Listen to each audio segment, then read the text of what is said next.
Not if I can help it. It's hero time!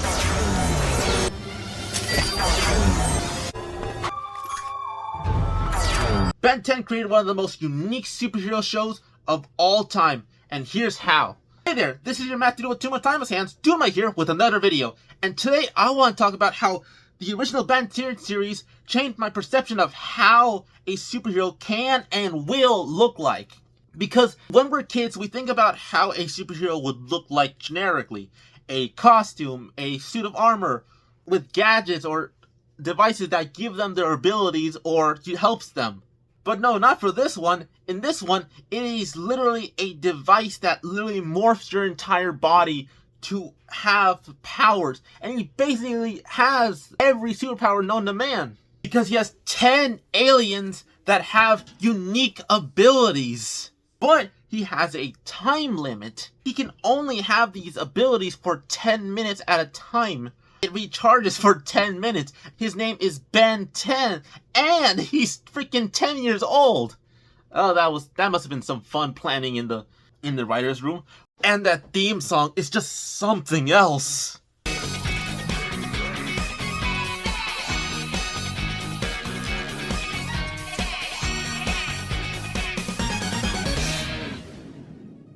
But Ben 10 could have looked drastically different. Because before all the aliens, it was originally to be 10 different superheroes that he turned to. And that already gives me so many of confusing things to like, wait, those are him growing up? So it's basically 10 Shazams if you think about it?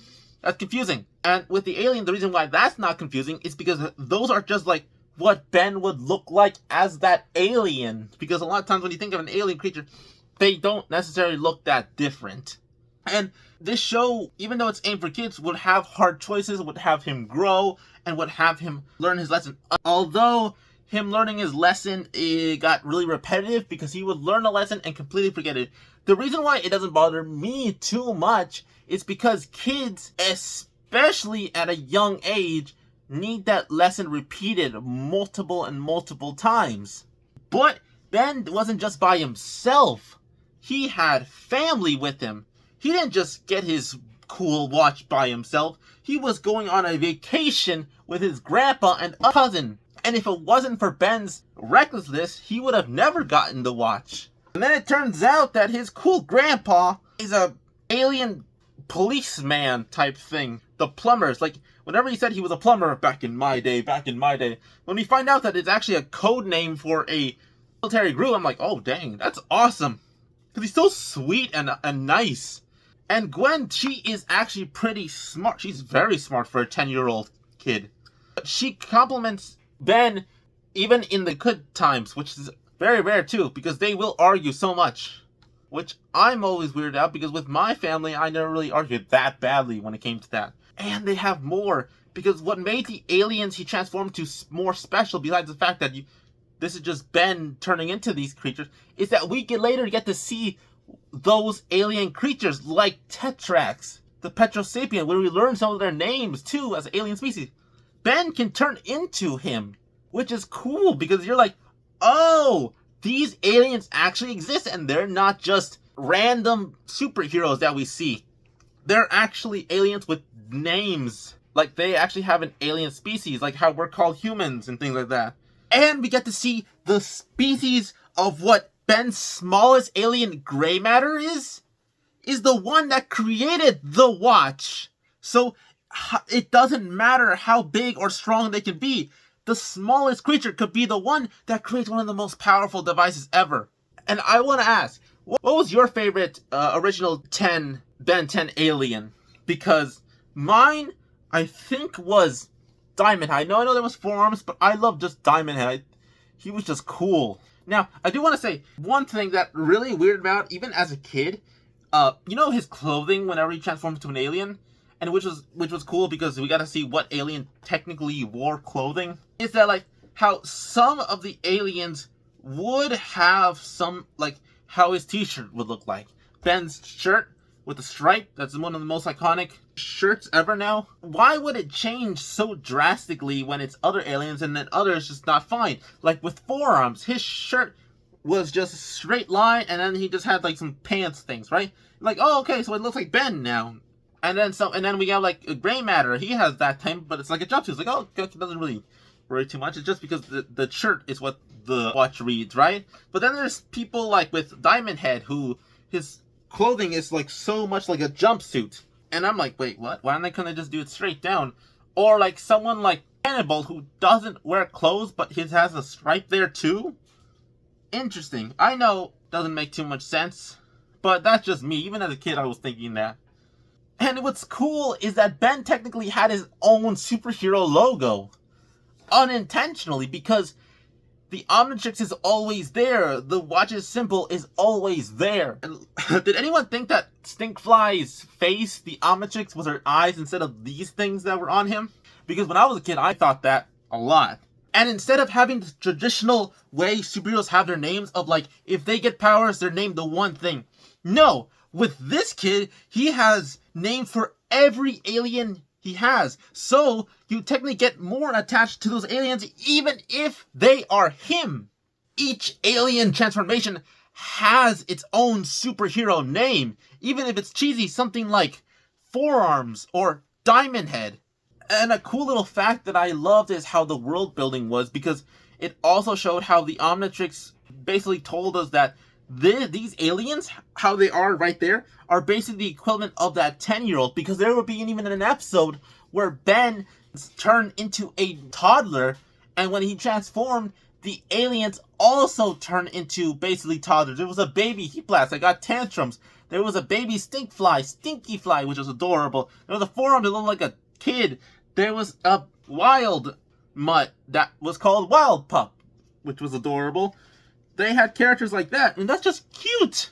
Another cool thing is because of the time limit, we had to be creative. It's basically how Spider-Man, you know how he has all the abilities and his captures, but sometimes they will run out because he doesn't know how much he used? That's basically the equivalent of here. Instead of having superpowers to compensate for them, Ben has to basically be sneaky about it. He basically has to rely a lot on his uncle or weapons that he has around that is very hard to come by. Because he has to be smart about it too. That it's a cool also way of showing that Ben is more than just his powers, because he has to fight the monsters he has to meet. And what's cool is he basically has his own mainstay villains.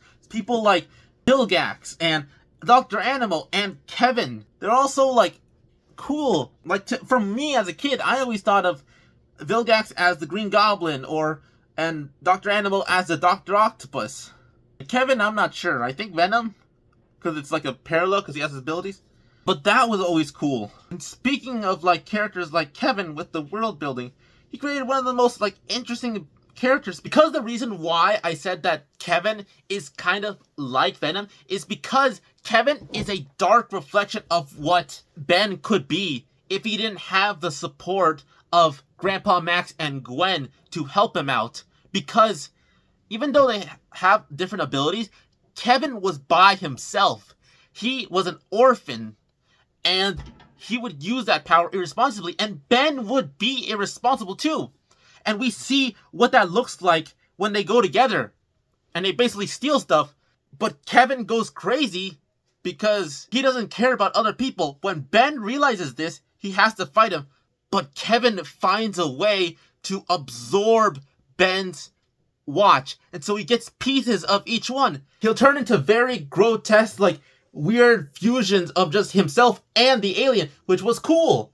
But because he kept doing that over and over and being stuck as just Ben's aliens, he blames him. But when he transformed into the most iconic version of Kevin's monster forms, that's where he gets very much like Venom, because he has all of Ben's powers, but just in different pieces. And we get to see what those pieces can be used together, because Ben only has the abilities to turn into individual aliens, while Kevin has all of them by this point. And he just becomes a good threat from this point even on. Of the original 10's powers. And another cool thing this show was able to do with the fact that the watch was such an unknown at the time was that new aliens could come out of the Omnitrix. Like the fact that also while Ben has to be creative, he has to be creative with his aliens too, because sometimes he won't get the right aliens he wants. it's a good way of just showing us more aliens than just having to see the same ones. Because if you realistically think about it, a kid would try to spam the same alien over and over. So the fact that it switches is awesome. And it also makes it so he has to be smart about the aliens he uses. Because he can't just be like really good at one alien. He has to be good at all of them to survive. Because if he just uses one, he won't know how to use the other ones when the Omnitrix doesn't get him who he wants. Basically like how you play in video games, which is fun. And Grandpa Max was there to help him every step of the way. Whether it's helping him with transformations that are not what he wants, or being a better person, he was always there for him. And that made him one of my favorite characters as well. As a cool grandpa, like a hippie grandpa. And Gwen was there to butt heads with Ben when Ben was being stupid and arrogant. But also, Gwen was also doing instigating too. And I get the headbutting is a good way of tension. But my favorite parts with them together was the fact when they would, come together as a family. When they would compromise. It made it seem more believable. And then Gwen later on in the series was able to actually be a fighter like Ben. She would actually either get abilities from an amulet or actually gain her magical abilities, which becomes a staple with Gwen. And it's awesome. And she's technically the tech genius as well, which is weird for a 10-year-old. And just so awesome. Besides the world building, the exploration of Ben as a character and his family dynamic, and the way they were able to have so many villains that you felt like you had to know, and that you could have 10 or more versions of the same character and not get bored of them. Because they're all different in their own way while also having to be the exact same with completely different voices, but fitting so well. This show was just something else. I don't see superheroes like this that often because it's so unique. Because if you think about it, if someone had a device nowadays to transform themselves into a creature, I mean, oh, that's fine. But multiple creatures? I'm like, that seems very Ben 10 nowadays. Like, don't tell me you wouldn't think of that. Like, if you tried to make your own character, you wouldn't just think of creating another Ben 10 just like that. And because it got so popular, it got multiple sequels, and we got some great merchandise. Did you have any Ben 10 merchandise as a kid? I still own some for the new series, but I'll talk about that in another video if you like this one. But hey, that's my thoughts on the original Ben 10 series. What did you think? Did you like seeing this show? Is this show a little too overrated for you? Did you like the art style? Did you not? Because I hear some people did not somehow. Did you even like Ben 10 as a concept? Please let me know in the comments down below.